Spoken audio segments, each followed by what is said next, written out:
مرحبا بكم في هذه النشرة الإخبارية العاجلة.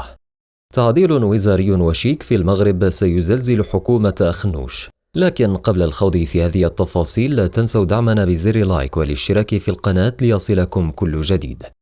وفي التفاصيل تشير مصادر موثوقة إلى أن قادة التحالف الحكومي يروجون لفكرة إجراء تعديل وزاري وشيك، وذلك قبل حلول الدورة البرلمانية القادمة المقررة في منتصف شهر أبريل من العام الجاري.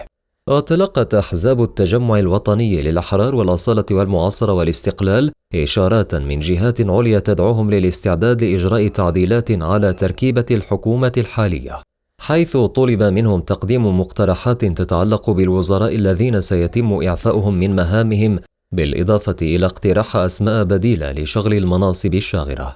وبحسب المعلومات المتوفرة سيقوم كل أمين عام من الأمناء العامين للأحزاب الثلاثة المذكورة بتقديم لائحة خاصة به لرئيس الحكومة عزيز أخنوش تتضمن أسماء الوزراء الذين يرى ضرورة استبدالهم، مع اقتراح 3 أسماء بديلة لكل منصب.